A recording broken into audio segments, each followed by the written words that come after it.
അണ്ണാങ്കുഞ്ഞ്, നമുക്ക് രണ്ടുപേർക്കും പ്ലാവ് നട്ടാലോ? മരം വലുതാകുമ്പോൾ നമുക്ക് ചക്ക പറിച്ച് തിന്നാവല്ലോ. ശരിയാണ് ചേട്ടാ, എൻ്റെ അടുത്ത് നല്ല വിത്തുകളുണ്ട്, അതെടുക്കാം. ശരി അണ്ണാങ്കുഞ്ഞ്, നമുക്ക് അങ്ങനെ ചെയ്യാം. അങ്ങനെ ആനയും അണ്ണാനും പ്ലാവ് നട്ടു. അടുത്ത ദിവസം, അണ്ണാനെ, ഞാൻ പ്ലാവിൽ വെള്ളം നനയ്ക്കാൻ പോവാണ്, നീ വരുന്നില്ലേ? ഇല്ല ചേട്ടാ, എനിക്ക് ശരീരവേദനയാ, ഞാൻ വരുന്നില്ല. രണ്ടാം ദിവസം, അണ്ണാനെ, നീ ഇന്നും വെള്ളം ഒഴിക്കാൻ വരുന്നില്ലേ? ഇന്നെനിക്ക് തലവേദനയാ ചേട്ടാ, ഞാൻ വരുന്നില്ല. അങ്ങനെ വെള്ളമൊഴിച്ച് ആനയുടെ പ്ലാവ് വലുതായി വന്നു. അണ്ണാൻ്റെ പ്ലാവോ വെള്ളം കിട്ടാതെ കരിഞ്ഞുപോയി. ഹായ്, ആനച്ചേട്ടൻ്റെ പ്ലാവ് നിറയെ ചക്കയുണ്ടല്ലോ, എനിക്കൊരെണ്ണം തരാമോ? ഇല്ല, ഞാൻ തരില്ല.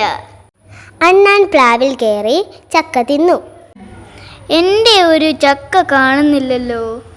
അണ്ണാനെ, നീ എടുത്ത് തിന്നോ അത്?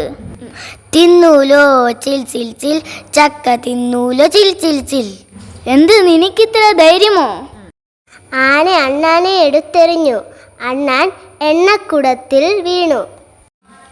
ചക്കയും തിന്നു ചിൽ ചിൽ ചിൽ, എണ്ണയും തേച്ചു ചിൽ ചിൽ ചിൽ. നിന്നെ ഞാൻ ഇന്ന് ശരിയാക്കും. വീണ്ടും ആന അണ്ണാനെ എടുത്തെറിഞ്ഞു. അണ്ണാൻ ചെന്ന് വീണതോ വാഗപാത്രത്തിൽ. നിന്റെ ചക്കയും തിന്നു ചിൽ ചിൽ ചിൽ, എണ്ണയും തേച്ചു ചിൽ ചിൽ ചിൽ, വാകയും തേച്ചു ചിൽ ചിൽ ചിൽ. ഓഹോ, നിനക്കിത്ര ധൈര്യമോ?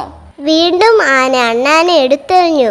അണ്ണാൻ വീണതോ താളിപ്പാത്രത്തിൽ. നിന്റെ ചക്കയും തിന്നു ചിൽ ചിൽ ചിൽ, എണ്ണയും തേച്ചു ചിൽ ചിൽ ചിൽ, വാകയും തേച്ചു ചിൽ ചിൽ ചിൽ, താളിയും തേച്ചു ചിൽ ചിൽ ചിൽ. നിന്നെ ഞാൻ ശരിയാക്കും. വീണ്ടും ആന അണ്ണാനെ എടുത്തെറിഞ്ഞു. അണ്ണാൻ ചെന്ന് വീണതോ ഒരു കുളത്തിൽ. നിന്റെ ചക്കയും തിന്നു ചിൽ ചിൽ ചിൽ, എണ്ണയും തേച്ചു ചിൽ ചിൽ ചിൽ, വാകയും തേച്ചു ചിൽ ചിൽ ചിൽ, താളിയും തേച്ചു ചിൽ ചിൽ ചിൽ, കുളിക്കുകയും ചെയ്തു ചിൽ ചിൽ ചിൽ. നിനക്ക് ഇനിയും മതിയായില്ലേ? ആന വീണ്ടും അണ്ണാനെ എടുത്തെറിഞ്ഞു. അണ്ണാൻ ചെന്ന് വീണതോ ആനയുടെ പ്ലാവിൻ കൊമ്പിൽ. നിന്റെ ചക്കയും തിന്നു ചിൽ ചിൽ ചിൽ, എണ്ണയും തേച്ചു ചിൽ ചിൽ ചിൽ, വാകയും തേച്ചു ചിൽ ചിൽ ചിൽ, താളിയും തേച്ചു ചിൽ ചിൽ ചിൽ, കുളിക്കുകയും ചെയ്തു ചിൽ ചിൽ ചിൽ, പ്ലാവിൻ കൊമ്പത്തെത്തി ചിൽ ചിൽ ചിൽ. ഇനി ഇവനെ എന്നാ ചെയ്യുക? Thank you.